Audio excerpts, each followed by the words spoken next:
it took me almost 2.5 years to recover from them houses that I bought.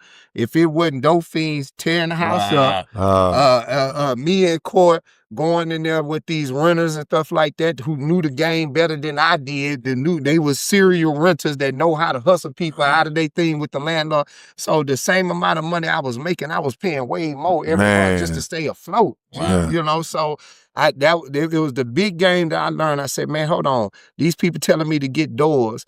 This is not my season because I didn't understand what being a landlord really was. Right. So I took that game thinking that it should be applied to me right now, not understanding God just was giving me a glimpse of where I'd be going. Right. And then I need to apply and see what I have and the resource that I got right here at this moment and do what I can to build on it. Yeah. You see what I'm saying? And that was the game. I just took what I knew as a tradesman, and then I said, okay, let's apply this knowledge in this game to really build a brand and the business. While everybody building doors, my doors was gonna be building a business like these other folks doing. And so where I could just sit back and say, hey, let's increase this thing. Right. So that's it, man. Dude. Yeah. And one thing about James is he ain't said it, but he's always been guided by God. Yeah. He reminds me, I always call him the real nigga Christian. Yeah.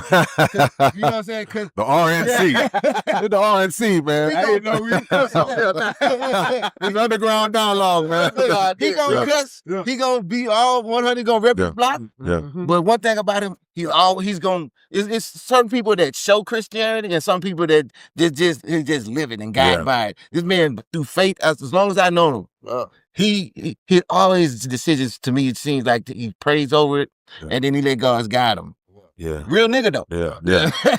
Man, I tell people, you can't tell me that it ain't the Lord, man. Come on. Jesus Christ. You know what I'm saying? I have a relationship. Because, like I'm telling you, my old man would say one thing. A lot of times people meet my old man, they wouldn't think about why would, if you grew up. So I grew up, my mother got killed and she died when I was 4. You know, so I grew up with a man in the hood, and we was the only reddest half-breed kids in niggas' home. You understand, at that time. When most kids, I'm talking about my old man at 24, he could have let us and stay with that other family. Wow. He took us on, and he kept us and said, I'm going to raise him with my grandmother and stuff. And that was different than most people here. So when other people talking about single-parent homes and they talk about their mom, they don't celebrate where I grew up with a dad. Man, come on. Now, it's a little different because I could tell you my sister have a different testimony, a different perspective growing up with 2 men in the house or something like that.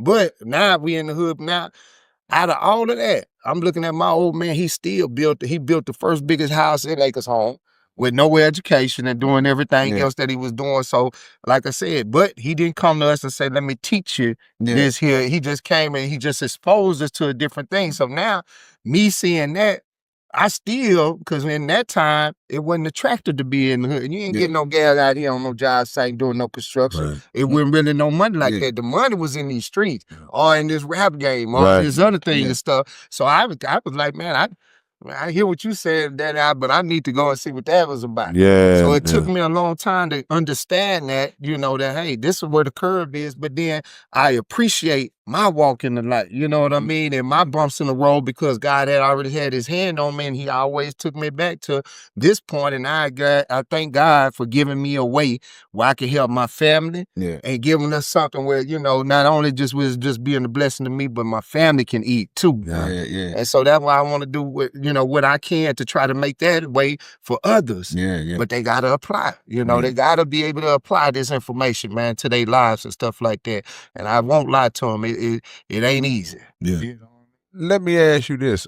So everything all the knowledge that you accumulate, you never went to school or real estate school, and everything is straight up trial and error on your own. It's just a testimony, but I went a woman of God.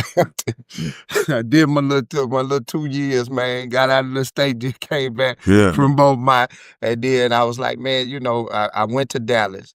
And that was my journey. And so as I was in Dallas, I started, getting little oddity and jobs that I can. Man, and the woman of God in church prophesied on me and said, before December 31st, you're going to be into real estate. I didn't know the term. Now, my daddy did construction, but I never heard the term of real estate.